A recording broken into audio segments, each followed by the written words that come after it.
자, 여러분 안녕하십니까? 노량진 아모르 이그잼 영양평가 담당 김윤신입니다. 자, 이제 오늘 이 시간은 우리 서류함 기법, 인바스켓, 그 다음에 롤플레이, 역할 수행, 그리고 또 어느 지역에 따라서는 이제 발표. 되게 이제 이 발표나 이런 프레젠테이션은 이런 과장급 승진에서 많이 실시하고 있습니다.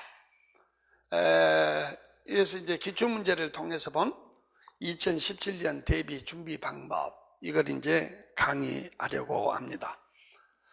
또 교육청은 국립대학 이런 데는 대개 보고서이지만 또 어느 교육청에서는 서류함 기법 역할 수행을 또 보고 있기도 하고, 또 서울시청 이런 데, 또 부산시청, 또 이런 중앙부처 과장급 승진 이런 데서 이제 인바스켓을 많이 실시하고 있습니다. 여러분도 아시다시피 이 역량평가는 어떤 이제 가상 상황을 주고 이제 이게 일종의 실행 과제가 됩니다. 이것에 대해서 이제 평가자가 역할 수행을 하고, 그리고 이것에 대해서 이제 피평가자가 평가를 하게 되는 거죠. 그래서 이 세 가지가 매칭이 잘 되어야, 우리가 궁합이란 말을 쓰는데 이게 궁합이 잘 돼야 좋은 점수를 받을 수 있을 것입니다. 혹시 이런 질문들을 많이 하고 있어요. 보고서도 그렇고 이런 것도 뭐냐면, 그러니까 현행 국정지표하고 좀 어긋나는 말을 한다거나 글을 쓰면 좀 점수에서 불이익을 받지 않을까. 그 다음에 나는 대단히 고차원적인 어떤 지식을 가지고 글을 쓰고 말을 했는데 그걸 평가하시는 분이 제대로 못 알아들으면 어떡할까. 이거 충분히 있을 수 있는 고민 덩어리입니다. 그러나 그런 염려는 하지 않아도 됩니다. 왜냐하면 요게 조금 오타가 있네요. 이건 역할 수행은 피평가자고, 그 다음에 여기에는 이제 평가자가 있죠. 평가자, 복수평가를 합니다. 근데 이제 평가자가 따라야 할 평가 지표라고 하는 게 있죠. 그 평가 지표에는 이런 게 들어가 있습니다. 이 역량평가는 그것이 과장급이 됐던, 보통 6급에서 5급 사무관 승진 역량평가가 됐던 기초지식을 묻는 게 아닙니다. 그러므로 기초지식이 아닌 문제 해결 역량을 평가하시기 바랍니다.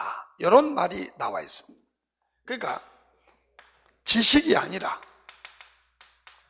문제 해결 역량이다. 이런 것을 우리 동양 용어는 잘 쓰지 않습니다만 지혜란 말을 많이 씁니다. 보통 저 사람이 지혜가 있다.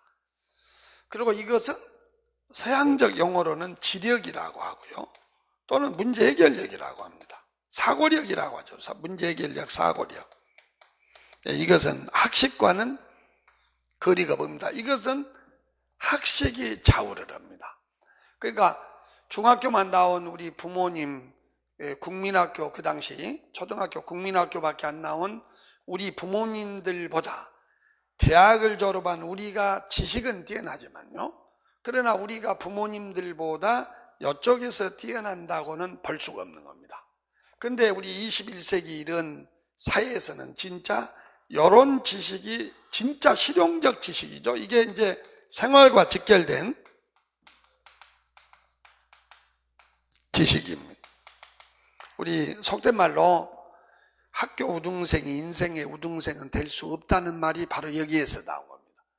실제로 주변에 유덕하게 살아간 사람이 있어요.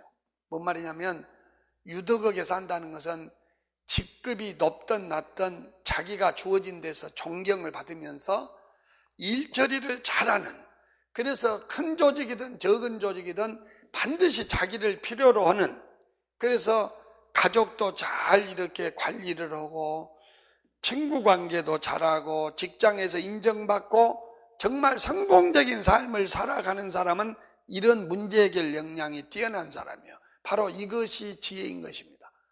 그러나 왼쪽에 지식만 있는 사람은 설령 빨리 우리 속칭 고시에 빨리 수석으로 합격을 해서 높은 자리에 빨리 올라갔다 한들 온갖 구설수에 오르고 제대로 일을 처리하지 못해서 빨리 시들고 감옥에 가는 이런 폐가 망신하는 이런 사례를 우리는 많이 보고 있습니다. 역량평가는 지식을 묻는 것이 아니고 그 사람의 문제 해결력을 물어보는데, 이제 문제 해결력 중에서도 지혜 중에서도 포커스를 조금 줄여가지고 조직인으로서의 문제 해결력을 본다. 조직인으로서. 그러면 내가 방금 말했던 가정을 잘 이끌고 남들한테 존경을 받고, 이건 범위가 너무 넓은데 이걸 조직인으로서 요놈을 더 좁히면은 과장급은 과장급으로서의 조직인, 사무관은 사무관급으로서의 문제 해결력을 보는 것이죠. 그러므로 여기에서 어떤 시뮬레이션이 주어지는데, 이때의 실행 과제라고 하는 것은 바로 우리가 일상생활에서 늘상 경험하는 그러한 업무 배분을 둘러싼 어떤 갈등이라든지, 그러니까 갈등이 많습니다. 조직에서.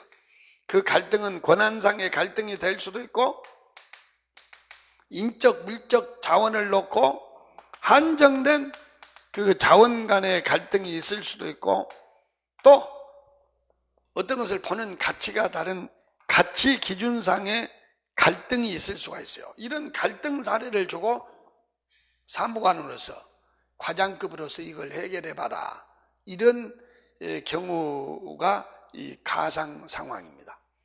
그러므로 평가지표가 어떻게 나왔냐? 평가자는 이때 평가자는 이제 되게 누가 되냐면, 어떤 분야의 전문가, 되게 이제 교수님들, 그리고 타 부처의 일정한 급 이상의 이런 현재 공무원이 되겠습니다.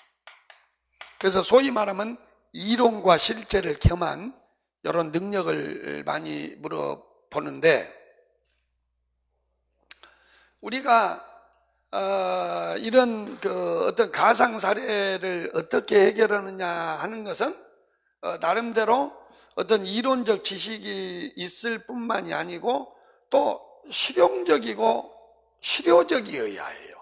그러니까 평가지표에 뭐라고 나오냐면, 평가자인 여러분은 지식을 평가하지 말고 실제 자료를 가지고 그 자료 속에 등장하는 과제에 대한 해결 능력을 평가해야 합니다, 이런 말이 나와요.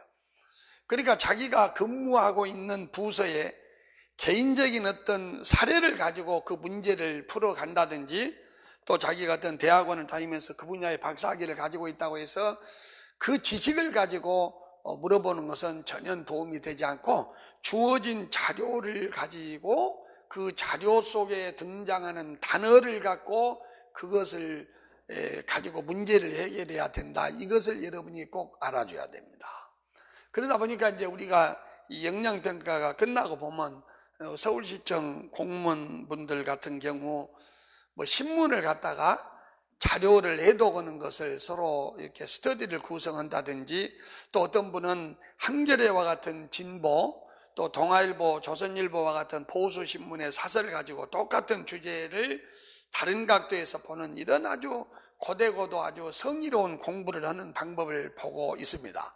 그래서 나는 거기에서 이 말을 하려고 이 자리를 마련했습니다. 방금 뭐라고 했냐면, 지식을 묻는 게 아니고 문제 해결력, 즉 주어진 자료 활용도를 본다고 그랬습니다. 그러니까 문제 해결력은 바로 뭐냐면, 이 주어진 가상사례 자료 활용도를 본다. 그러면 이때 가상사례 자료 활용도는 여러 개가 나옵니다. 이렇게 여러 개가 나와. 여기에는 이제 대부분이 많이 등장하는 것이 부하 공무원의 메일로 호소문이 와요. 팀장님께 간곡히 부탁합니다. 아니면 과장님께 간곡히 부탁합니다. 제가 지금 이러이러한 억울한 일을 당하고 있는데 여기에 대해서 과장님이 고견을 말씀해 주십시오. 이런 호소문이 온다거나, 또는 이와 관련된 주제를 주고 관련 어떤, 물론 이제 이때 신문은 조선일보, 동아일보가 아니라 가상신문에 기사를 줍니다. 또는 어떤 전문가의 어떤 의견을 주기도 합니다. 그래가지고 이것과 이것, 자료 1, 2, 3, 4, 5 이렇게 여러 가지를 주어서 이것을 서로 컴바인, 묶어가지고 연계시켜서 어떤 해결책을 끄집어내는 이런 방법을 문제 해결력이라고 하는 것입니다. 가령 예를 들어서 조직 속에서 많은 갈등이 뭐냐면 사실 이런 거 있죠. 우리 이런 대형 학원인 아모르 이그잼이나 또 이런 학원, 어떤 학원이나 조직에 업무 분배에 있어서 갈등이 있을 수가 있죠. 내가 나이가 몇 살이고 전직이 어느 정도고, 그런데 나는 월급도 그렇게 많이 주지 않으면서 나에게 맡겨진 일이 그렇게 중요하지 않는 것 같다. 이렇게 해서 과장한테 내가 호소를 할 수가 있습니다. 바로 이게 메일로 온 호소문이야. 지금 내가 맡고 있는 일은 나의 경력에 비추어서, 나의 전문성에 비추어서 맞지 않는 일이다. 나가서 다른 부서로 전초를 시켜줘라. 그런데 상사의 지시가 내려와요. 상사의 지시가 뭐냐면, 지금 그 사람이 이 부서를 옮기면 도저히 안 된다. 그러니까 당신이 과장의 입장에서, 팀장의 입장에서 그 부하 직원을 현재 이치에 어떻게든 설득해서 남겨놓도록 해봐라. 그런 지시가 내려옵니다. 그래 놓고 여기에 이제 그 조직의 어떤 인사 운영 지표가 이제 또 1페이지로 주어져요. 그래서 그 인사 운영 지표가 뭐냐면, 예를 들면 우리가 이제 조직 속에 보면 이런 게 있거든. 개방형 인사제도가 있고 폐쇄형 인사제도가 있어. 이제 이런 것이 내가 누누이 말하는 최소한의 기초 지식이 있어야 된다. 그걸 말하는 겁니다. 그리고 개방형 인사제도는 미국과 같은 직위 분류제 하에서 쓰고 있고요. 우리나라와 같은 계급제 하에서는 폐쇄형의 인사제도를 쓰고 있습니다. 개방형은 이런 인사혁신처의 그 외부 기업의 어떤 전문가를 모셔온다거나, 아니면은 어느 분야의 박사학위 소지자를 5년이면 5년, 6년이면 6년 계약직으로 데려오는 이런 게 개방형이고요. 폐쇄형은 구급 공무원으로 들어가서 연륜을 쌓음으로써 8급이 되고 7급이 되고 1급이 되는 이런 것을 의미해요. 다 장단점이 있어요. 여기는 시야가 넓어지고 시야가 굉장히 넓어집니다. 그러나 이것은 어느 한 분야의 전문성을 기르는 데는 이게 좋죠. 그렇지만은 시야가 또 좁은 문제가 있죠. 그래서 이런 내용을 여기다가 이렇게 줘요.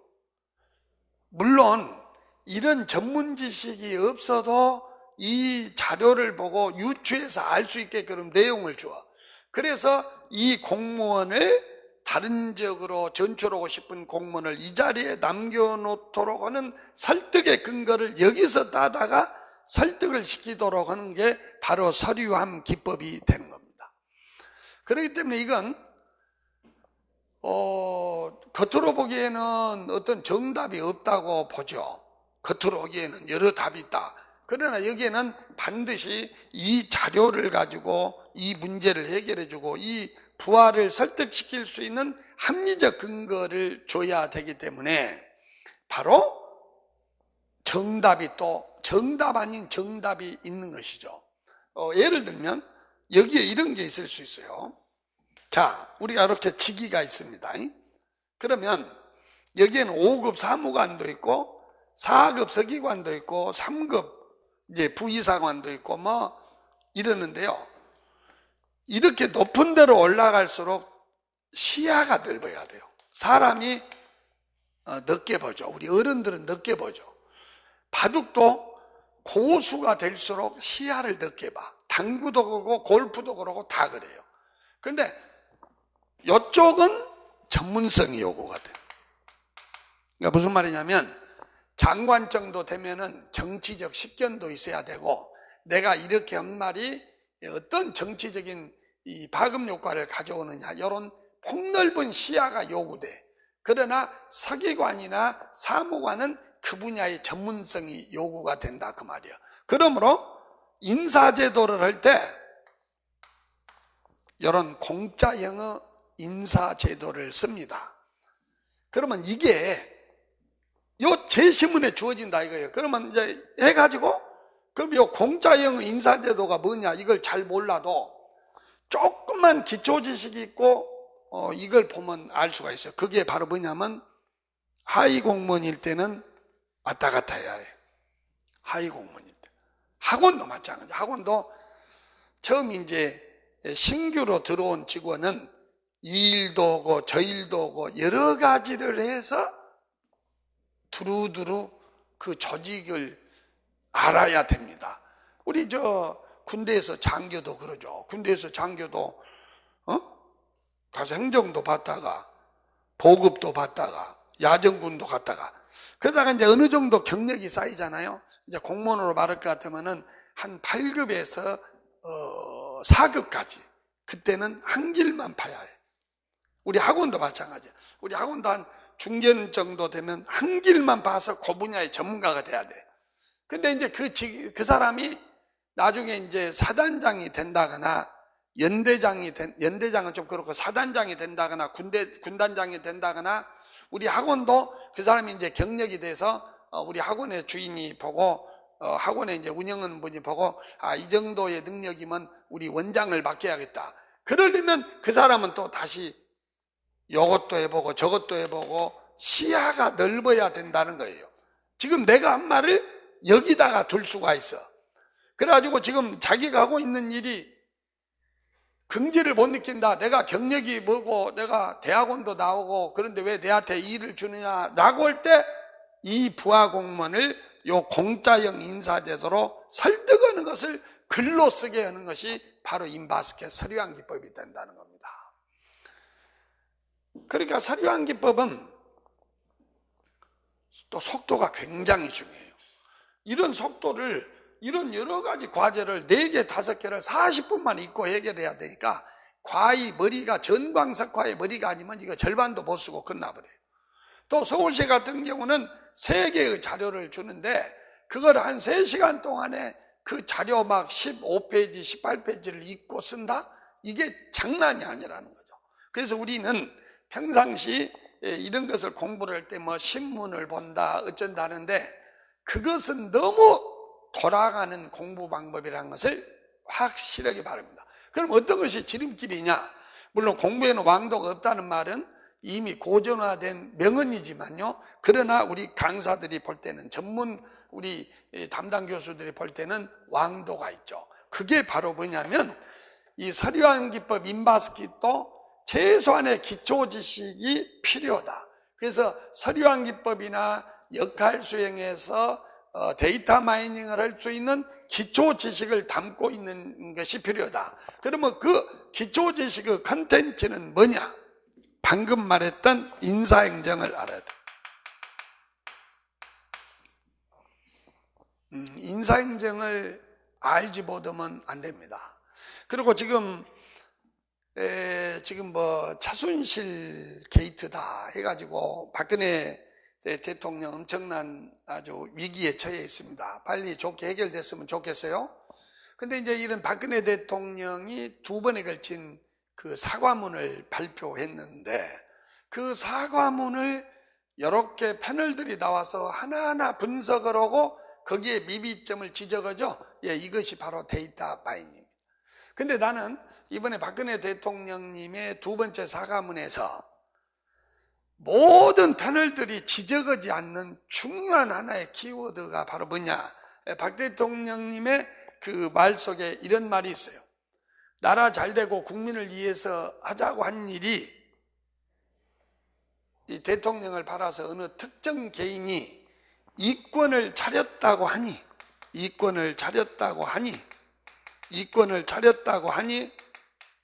가슴이 정말 무너집니다. 이런 글귀가 나와요.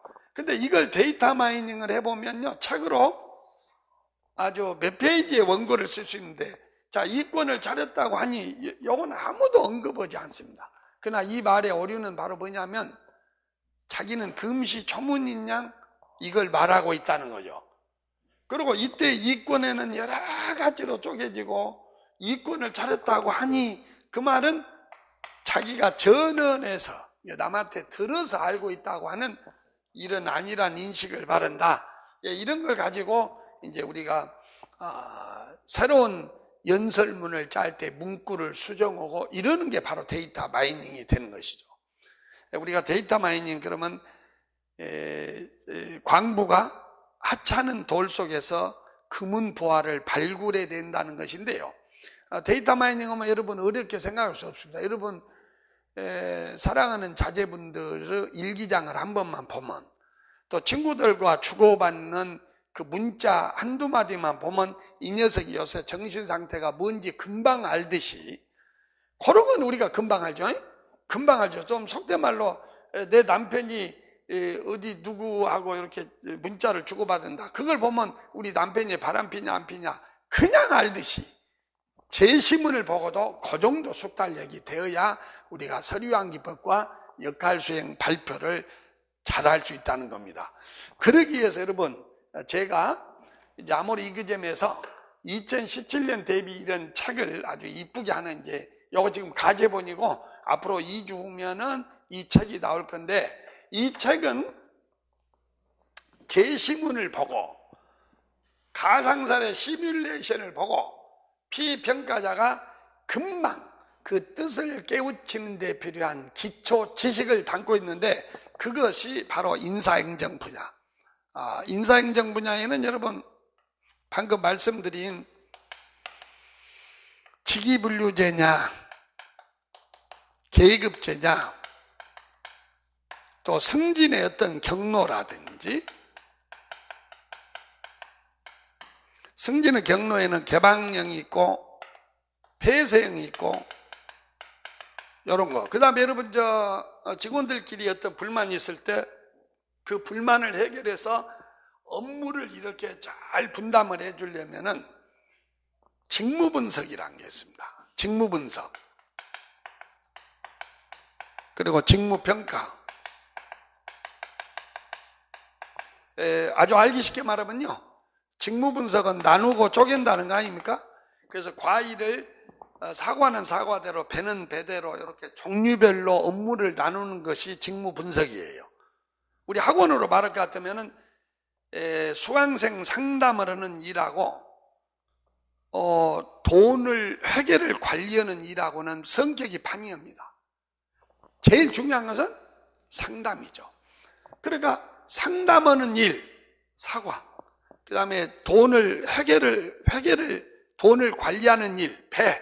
요걸 쪼개는 것이 직무분석이고, 직무평가는 뭐냐면 같은 사과라 해도 시장에 팔면 1등급 사과가 있고 2등급 사과, 그 등급을 매기는 것이 바로 직무평가입니다.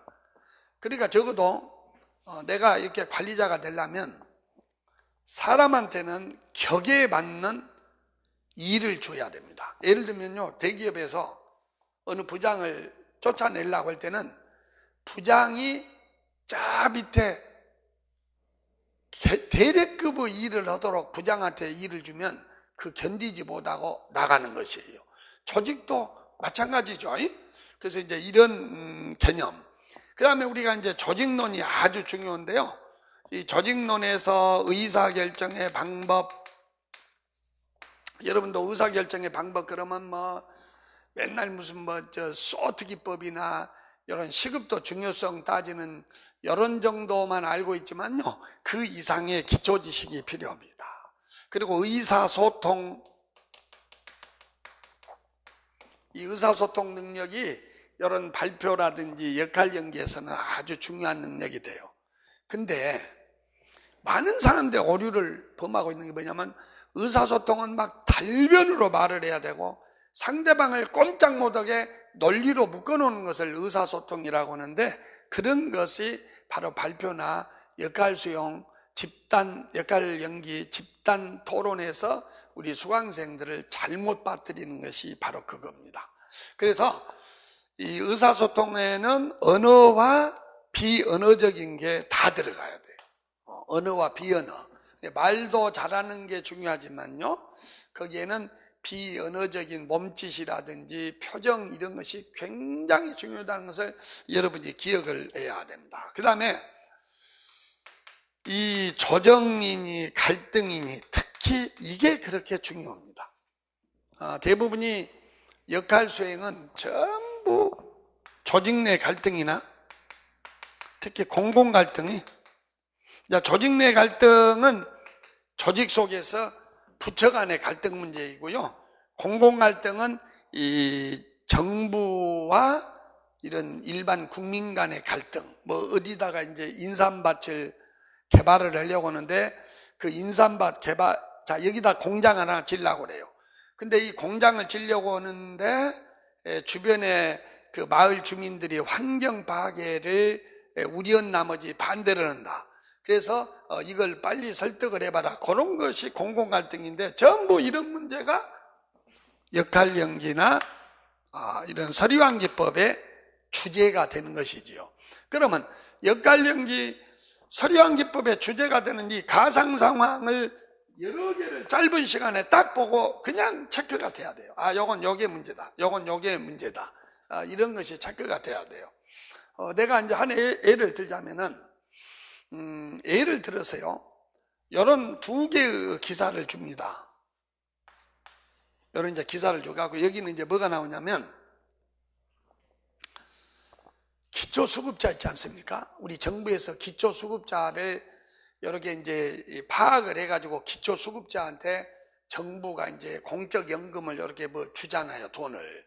근데 나중에 알고 봤더니 5억, 8억대의 재산가에게 기초수급을 주고, 정말 기초수급을 받아야 할 사람이 왕래도 없는 자식이 있다는 이유로 기초수급에서 배제되는 그런 사례가 신문기사에 딱 나와. 여기에 신문기사 1이요. 그러니까 우리나라의 기초수급 선정 문제가 잘못됐다는 이게 나와. 그리고 여기에는 이제 직원들의 대화가 나와요, 서류환기법에. 그래서 이제 직원들의 대화가 어떻게 나오냐면, 막 이 얘기를 합니다. 우리 부서에는 너무너무 일도 많은데 불과 5명의 인원으로 기초수급자를 파악하라고 하니 제대로 파악이 될 리가 있겠어요? 이런 대화가 나옵니다. 그러면 이건 뭐냐면 5명의 인원으로는 안 된다는 말이 나오죠. 그러면 여기는 방금 뭐라고 돼 있느냐면, 진짜 기초수급을 받아야 할 사람은 안 받고 그렇지 못한 사람은 받는다는 거죠. 그러면 요 두 개를 결합하면 진짜 중요한 말이 뭐냐? 현장 조사를 해야 된다는 거죠. 현장 조사. 그러면 현장 조사를 하려면 여기에는 인원을 더 추가를 해야죠. 왜냐하면 5명밖에 없으니까 사무실에서 일을 보다가 현장에 가서 직접 서류도 조사하고 그 상태를 봐야 되는데, 그걸 못 봄으로써 이 기초수급 선정 문제가 잘못된다는 것을 추론하게 하는 거예요. 그래서 이 문제를 해결하려면 현장 조사를 통한 기초수급자 파악, 이것이 떠올라야 돼. 그리고 이걸 위해서는 인원을 보충을 해야 되는데, 인원 보충도 어떤 전문가를 보충을 해줘야 할 거냐 하는 것은 기초수급자에 관한, 그러니까 보험에 관한 전문가여야 한다. 요 두 개의 자료를 결합해서 이런 용어를 만들어내는 것을 데이터 마이닝이라고 합니다. 그렇기 때문에 우리가 이런 것은 최소한의 이런 기초 지식이 있어야만이 단어를 보고 우리가 해석을 할 수 있다. 자, 왜 기초지식을 평가하는 것이 아니라고 하면서 기초지식을 필요로 하냐면 내가 한마디로 이렇게 말을 하겠습니다. 나는 서류함이나 역할 수행에 주어진 글 2줄만 가지면 5시간을 거기서 강의를 할 수가 있습니다. 나는 진짜로. 그러나 이런 나도 어느 음악회에 가서 조수미의 무슨 노래를 듣고서 그 노래가 잘한 노래인지 눈을 지그시 감고 그 음악을 즐길 수 있는 안목이 없습니다. 왜냐하면 음악의 기본 개념인 리듬, 가락, 셈여림, 빠르기, 단조가 뭐고 장조가 뭐고 이런 것에 대해서 모르기 때문에 나는 아무리 그 음악을 들어도 좀 속된 말로 말하면 삿소리에 불과하지 거기를 즐길 수가 없는 겁니다. 미술도 마찬가지입니다. 그렇기 때문에 우리는 기초지식을 평가한 것이 아니고 문제해결력을 평가한다고 하지만 그 문제해결력은 이런 기초지식을 가지고 우리가 공부를 해야 한다. 그래서 이 책을 내가 제대로 실어놨다. 그래서 이런 걸 가지고 공부를 하고 서류함 기법, 역할 수행을 공부해야지 너무 돌아서 뭐 신문을 갖다가 읽고 토론하고 이런 것은 그게 잘못됐다는 것보다는 너무나 먼 간접적인 공부다. 이것을 여러분한테 이제 말씀을 드립니다. 자, 이제 여러분, 이 서류함 기법과 역할 연기, 이제 뭐 역할 연기나 발표는 아시겠죠? 되게 이제 역할 연기라는 것은 똑같아. 이것하고 똑같은데, 이 비평가자가 대개는 뭐 과장급의 역할이 되고, 평가를 하는 이런 사람들은 대개 부하공무원의 역할을 해서 이 사람이 질문을 하면 과장이 부하공무원 또는 민원인의 요구에 응답을 하는 이런 역할을 시킨 것이 역할 연기입니다. 그리고 요건 이제 되게 과장급이고, 요게 이제 우리 사무관 승진시험에서 많이 보이는 그런 공부 방법이에요. 자, 이제 여러분 서류함 기법을 공부하시는 보다 더 도약을 바라는 우리 공무원 선생님들, 국어사전을 하나 사십시오. 그리고 신문, 그 다음에 방송 이런 데 나온 단어 하나도 허투루 듣지 마십시오. 그리고 여러분은 말로 하면 발표 역할 연기고 글로 쓰면은 서류함인데, 특히 서류함 중에서도 기획력 평가가 들어갑니다. 이럴 때는 정말로 글을 잘 품격 있게 써야 합니다. 그래야 단어를 올바로 써야 거기에서 올바른 사고가 나온다.